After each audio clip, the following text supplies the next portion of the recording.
भाग्य को कोसने वाले लोग इस कहानी को ज़रूर सुने। भाग्य को कोसने वाले लोग इस कहानी को ज़रूर सुने। एक बार एक इंसान अपनी ज़िंदगी से बहुत परेशान था। वह हर समय अपने आप को कोसता रहता था कि क्या ज़िंदगी मिली है मुझे, क्या जीवन है।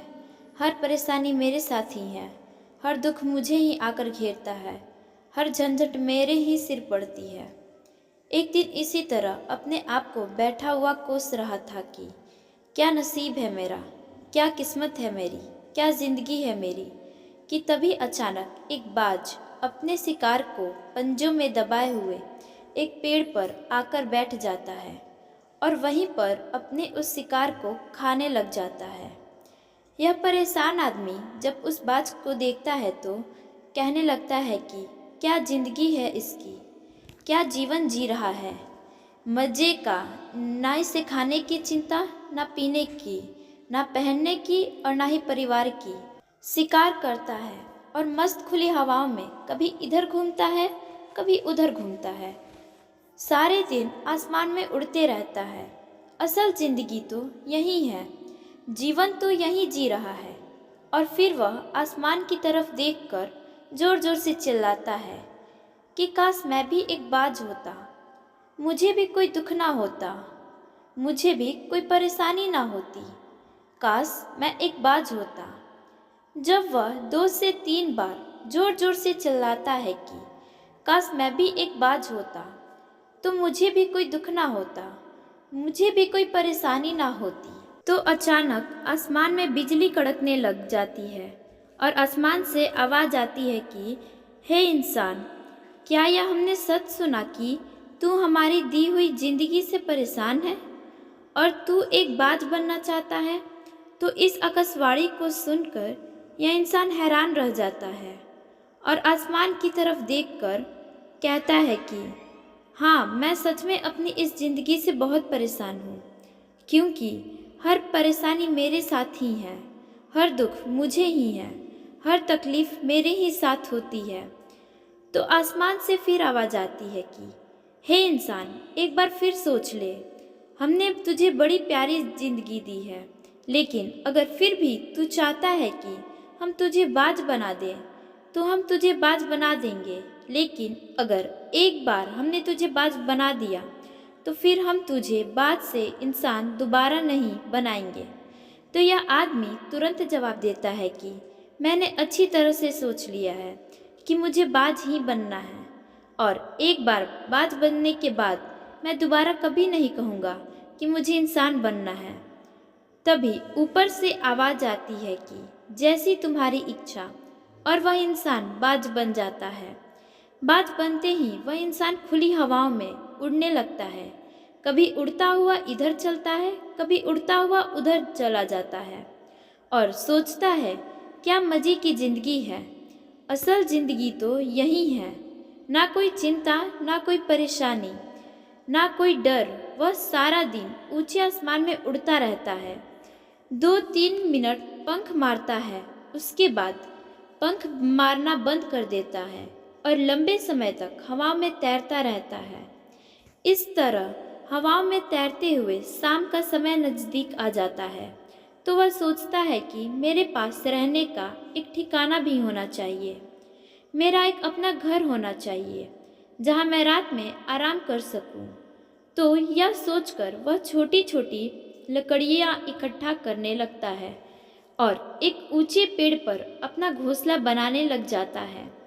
एक एक लकड़ियाँ इकट्ठा करके वह अपने लिए एक सुंदर सा घोंसला तैयार कर लेता है और रात में उसी में सो जाता है और सोचता है सुबह उठकर शिकार भी करूँगा और सुबह उठकर फिर से मौज मस्ती भी करेंगे और खुली हवाओं में उड़ेंगे। सुबह होते ही वह शिकार की तलाश में निकल पड़ता है, हवाओं में उड़ता रहता है।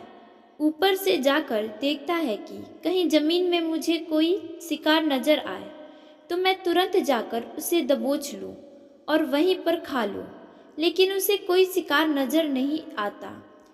काफ़ी समय बीत जाता है, वह लगातार ऊंचाइयों से शिकार को ढूंढता रहता है, लेकिन उसे कोई शिकार नहीं मिलता। फिर पास एक जंगल होता है। यह उस जंगल में चला जाता है, यह सोचकर कि शायद वहाँ कोई अच्छा सा शिकार मेरे हाथ आ जाए।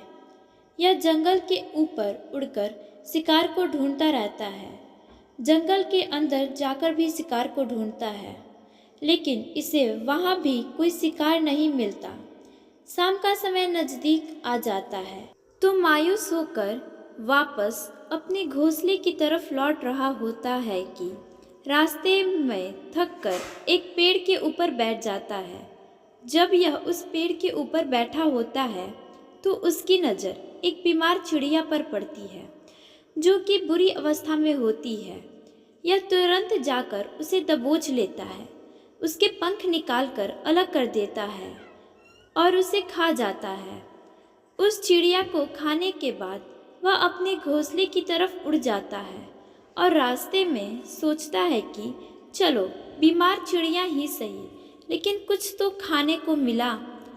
वह अपने घोंसले पर पहुंचकर आराम करने लगता है और सोचता है सुबह एक अच्छा सा शिकार पकड़ूंगा और अपनी भूख मिटा लूंगा। जैसे ही सुबह का प्रकाश होता है यह निकल पड़ता है अपने शिकार की तलाश में। हवा में उड़ता रहता है, लेकिन आज फिर कोई शिकार इसके हाथ नहीं आता। काफ़ी समय बीत जाता है। यह ऊंचाइयों पर जाकर अपनी तेज नज़रों से शिकार को ढूंढने की पूरी कोशिश करता है, लेकिन इसे कोई भी शिकार नज़र नहीं आता। फिर यह पास के जंगल की तरफ चला जाता है, लेकिन इसे वहाँ भी कोई शिकार नहीं मिलता। इसी प्रकार पूरे दिन उड़ते उड़ते शाम का समय नज़दीक आ जाता है तो यह निराश होकर वापस लौटने लगता है और रास्ते में एक पेड़ पर आकर बैठ जाता है। सोचता है शायद आज फिर कोई बीमार चिड़िया मेरा इंतज़ार कर रही हो, लेकिन हर बार किस्मत मेहरबान थोड़ी होती है। आज इसे कोई बीमार चिड़िया नहीं मिलती। यह थक हार कर वापस अपने घोंसले की तरफ चल पड़ता है और घोंसले पर पहुंचकर भूखा प्यासा ही सो जाता है और सोचता है कल सुबह एक बड़ा सा शिकार पकड़ूंगा और आज की भूख भी मिटा लूंगा। रात को अपने घोंसले में सोया होता है, गहरी नींद में होता है कि तभी एक भयानक तूफान आता है। इस तूफान की हवा इतनी तेज होती है कि इसके घोंसले को उड़ाकर एक दूसरी जगह फेंक देता है। तो यह जहाँ पर गिरता है वहाँ नीचे एक नोकदार लकड़ी पड़ी होती है जो इसके पंजे में गड़ जाती है और इसे बुरी तरह घायल कर देती है। तूफान के रुकने के बाद बारिश शुरू हो जाती है। तेज बारिश होती रहती है, पर यह किसी तरह से पेड़ों के नीचे छुपकर बैठा रहता है। बड़ी मुश्किल से इसकी रात कटती है। जब सुबह होती है तो बारिश रुक जाती है। बारिश के रुकते ही चारों तरफ खुशियाँ छा जाती है, चारों तरफ हरियाली छा जाती है। नदियाँ और झरने तेजी से बहने लगते हैं। सब कुछ फिर पहले के जैसा हो जाता है, लेकिन यह बात अब पहले के जैसा नहीं रहा। इसका पाँव बुरी तरह घायल हो चुका है।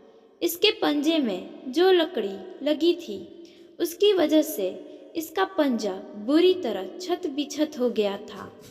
और मैं आपको बता दूं कि बाज का जो पंजा होता है वह उसके शिकार को पकड़ने के लिए सबसे ज़रूरी होता है, क्योंकि बाज अपने पंजों से ही अपने शिकार को पकड़ता है, दबोचता है और फिर अपनी चोंच के माध्यम से नोच नोच कर खाता है। लेकिन अब इस बाज का पंजा पूरी तरह से घायल हो चुका था और वह पिछले 2 दिनों से भूखा भी था।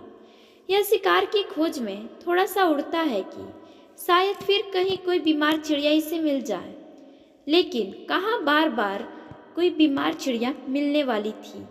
वह कुछ देर तक उड़ता है, लेकिन फिर भूख और दर्द के मारे थक कर एक पेड़ पर आकर बैठ जाता है।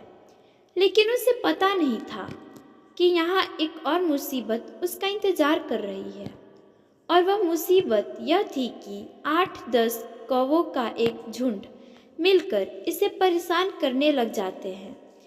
इसके ऊपर आकर इसके घाव में चोंच मारने लग जाते हैं। उन्हें भी पता चल जाता है कि यह बाज घायल है और भूख की वजह से कमजोर भी है। यह बाज उनसे बचने के लिए थोड़ा सा उड़ता है और फिर जाकर बैठ जाता है।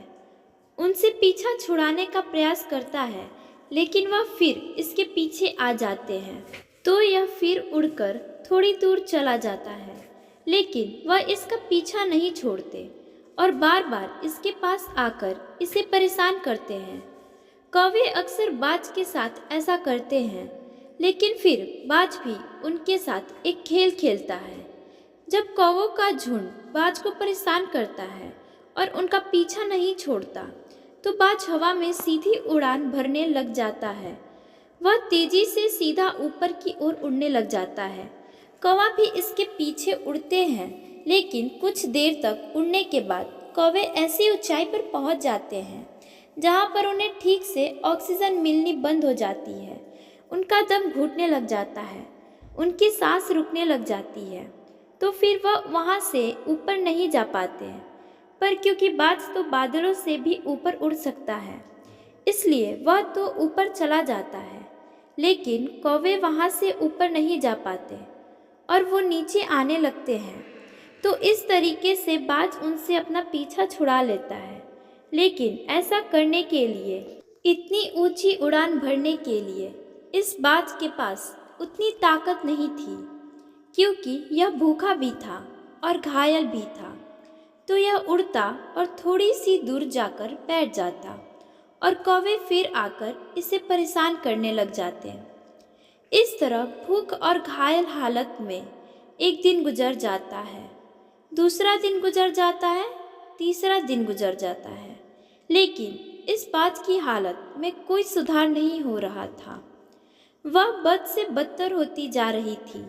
चौथे दिन जब यह बिल्कुल खत्म होने पर आ जाता है, इसके अंदर बिल्कुल ताकत नहीं बचती और इसका शरीर इसका साथ छोड़ने लगता है। तो यह किसी तरीके से उड़कर पास में ही इंसानों की एक हॉस्पिटल होती है, उसकी छत पर आकर बैठ जाता है और वहां से आने जाने वाले मरीजों को देखता है और अपने आप से कहता है कि काश आज मैं एक इंसान होता, तो ऐसे छोटे मोटे जख्मों का हॉस्पिटल से इलाज करवा लेता, या किसी को बता देता कि मैं भूखा हूँ, परेशान हूँ, मेरे साथ यह परेशानी है। लेकिन आज मैं एक ऐसा बेजुबान परिंदा हूँ जो किसी से कुछ नहीं कह सकता, किसी को अपना दुख नहीं बता सकता, किसी से कोई मदद नहीं मांग सकता। यही बात सोचकर वह उसी छत पे अपना दम तोड़ देता है। वह अपनी जान की कुर्बानी तो दे जाता है, लेकिन साथ ही हम सबको यह सीख भी दे जाता है कि आपको जैसा बनाया गया है, आप जैसे भी हो उसी में खुश रहो और उसी में बेहतर करने की कोशिश करते रहो, ना कि इस बात से परेशान रहो कि काश मैं ऐसा होता, काश मैं वैसा होता, काश मैं यह बन जाऊं। आपको जैसा भी बनाया गया है, आप उसी में अपना सर्वश्रेष्ठ करने का प्रयास करते रहो। दोस्तों, यह कहानी तो काल्पनिक है, लेकिन हमें जीवन का एक बहुत ही महत्वपूर्ण नियम सिखा कर जाती है कि हम जैसे भी हैं अच्छे हैं, बस हमें उसी में अपना सर्वश्रेष्ठ करने का प्रयास करते रहना चाहिए। धन्यवाद।